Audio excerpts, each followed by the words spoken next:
summer in the city, back of my neck getting dirt and gritty. Bend down, isn't it a pity? Welcome back, folks, to the Stockwell Eldridge Show. I'm Jason. And I'm Dawn. Thanks for listening today. We have Nate Nelson here with Mesley and Kramer. Woo! And if you're just joining us, for a segment we talked about mortgages and explained a inverted yield curve. What? And we did some other stuff, and talked about mortgages in the market. The bottom line is the market's great. If you're looking to sell or buy, call us. We're happy to help, or go on to our Facebook page and put a comment in there, or message us under the Stockwell Eldridge Show on Facebook. Or on YouTube, you can see how beautiful Nate looks today.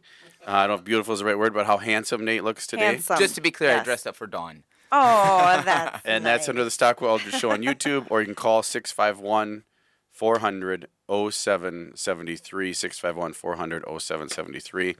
And we're super lucky. Enjoy the summer. It's already middle of July. We don't have much of this left.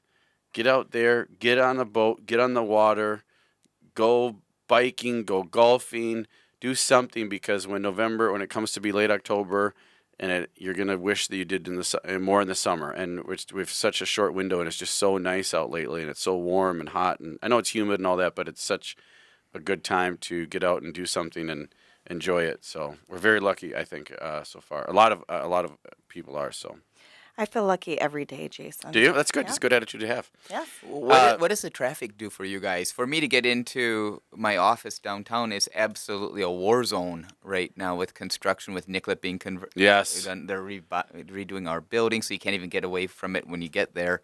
6th Street, 4th Street, every street that there is. We're super lucky. Well, Dawn and I are. 169, though, is a beast. Yeah, 169 is a I mess. forget, and then my GPS takes me there, and I'm like, now I got to backtrack to 100 and go down to get to where I need to go. We're both very close, or fairly close to our office in the same city, Yeah. so we're lucky there.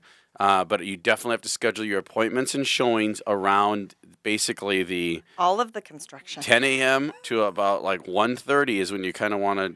When you wanna do it? And then after that you're gonna be sitting for a while, and you want to be on the outskirts. Yep. You don't want to be going into the city. We're not that far from the city, and there's back roads and all that. We work it out, but Because you guys are road warriors, aren't you? Yes, we are. yeah, you drive a lot, and then you learn the back roads, and then you use this app. Which, hey, folks, here's a tip for you.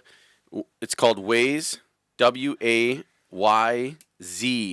So if you don't have that app, I would highly recommend it. It's better than the Google, WAZE. Sorry, WAZE, Waze.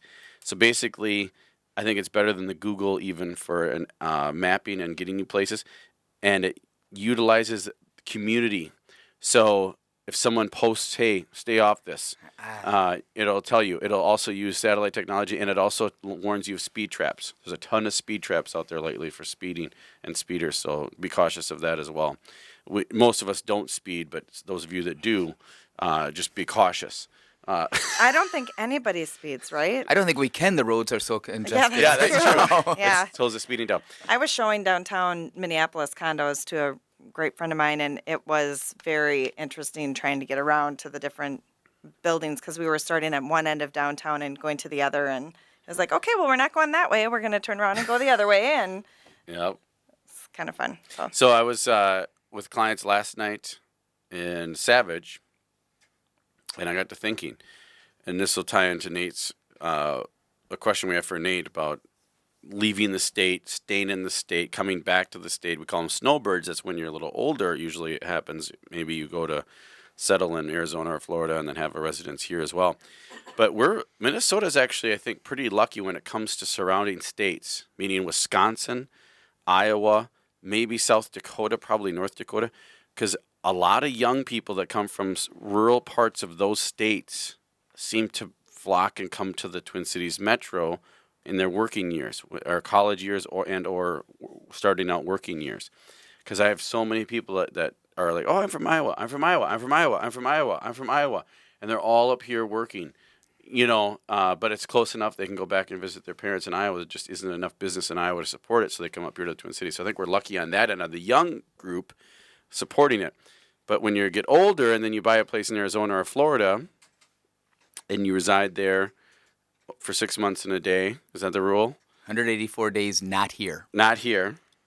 And when you say day, meaning stop in an airport, fill up for gas and leave, get up early in the morning. If you're here for a moment, you're here for a day. Really? Oh, wow. I did not know that. So I'm sure there's some people breaking that rule on the 6 months in a day deal, right? Well, it's very easy now with all the electronic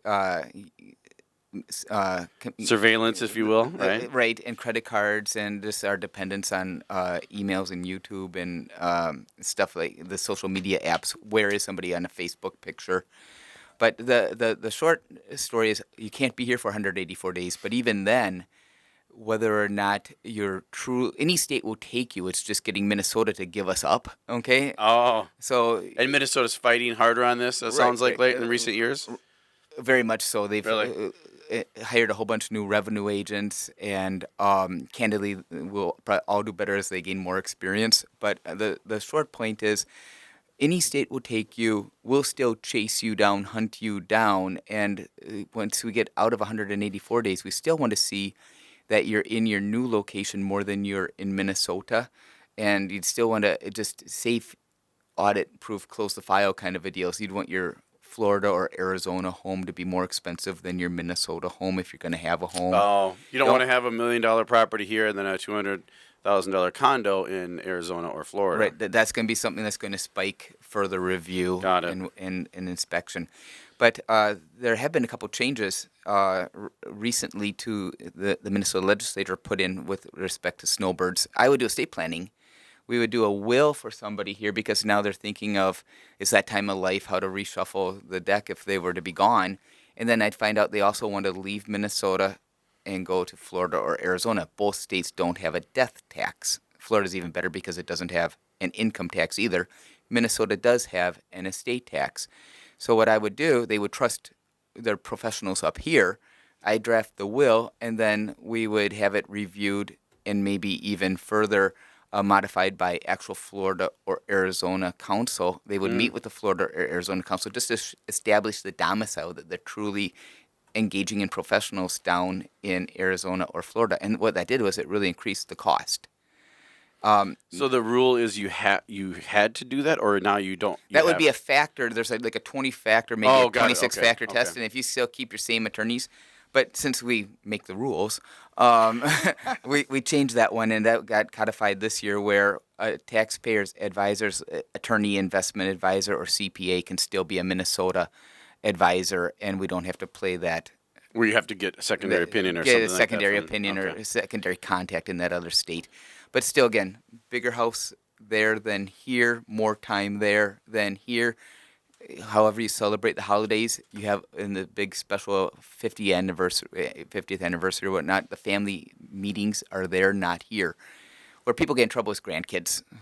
People love their grandchildren, and that's what draws them back as much as their other friends. So they'll come back and stay longer potentially and spend more time here than in the other state. Right. And then we'll often get this. Maybe grandma's up here and dad's down there golfing, and grandma's up here with the kids. How does that work? Doesn't. It doesn't work? No, unless they get divorced. I mean, there could be So the if one's exception. here, both are counted here. There you go. essentially. Okay. I mean, we will make a college try at it, but as a practical matter, it may not. You're not gonna get that security. So, what kind of tax break will these people get by? There's no all state that. income tax, so, Okay, got it. So you're they giving don't have to yourself a pay it. maybe a 10-11% Got raise it. right off the bat just by leaving. Yep. And once you get Wow. on that fixed income, that's where people start looking for that too. Then you couple in that Minnesota has the death tax, so even if you die here, there could be a 10-16% death tax on top. Now that's another change Wow. that they made. It used to be that Minnesota would couple with the Fed, and if someone died with more than $600,000, there'd be a federal estate tax, and Minnesota would get its share. When President Clinton came in, that number became $1 million, but he was going to stretch it out all the way up to 2006. Minnesota was cool with that, but then when President Bush came into office in 2000, he immediately said, we're going to go to $1 million right now, and we're going to repeal the tax in 2010. Minnesota said, whoa, we can't go to $1 million so soon. So they decoupled from the federal system and created their own death tax in 2000. Okay. And then in 2010, The tax was supposed to be repealed, but then President Obama changed everything to 3.5. I'm sorry, it went up to a $5 million federal exemption. Minnesota had a $1 million exemption. Eventually, Minnesota went up to a $2 million exemption for anybody, a husband, a wife, any person would have a $2 million exemption. But that wasn't going to be phased in, I'm sorry for all the confusion, until 2018, next year. Yeah. So this legislature, I think, is still trying to keep some of us from becoming snowbirds or leaving the state. We now have a death tax that's going to eventually get to $3 million per person. So if you have your proper asset allocation with a husband and wife, that would be a $6 million family unit. If it's not a proper asset allocation, which your advisors could help you with, it would be $3 million per person. But that's not going to take effect until 2020. Right now, it's $1.8 million. Next year, it's 2.1 million right now, 2.4 next year, and $3 million in 2020. Each.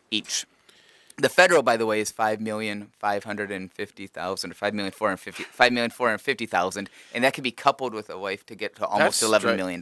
So they Wow. actually raised that under Obama. That seems weird. It's a big surprise. You would think he would have wanted to lower that. That's what everyone was thinking. Huh. I actually have a question. I have some questions about that when we come back from break, folks, on that whole point about creating snowbirds or keeping snowbirds here. So Nate Nelson, Measurely and Kramer, if you have any questions, or if you are a snowbird or know of one and have questions about this, or maybe you are towing the line a little bit and you're maybe 5 months, but you're looking to get your residency down somewhere and make sure you're legit, Nate can help. So you'll have his information later on the show and on our Facebook page. Thanks for listening. I'm Jason. And I'm Dawn. We'll be back with more.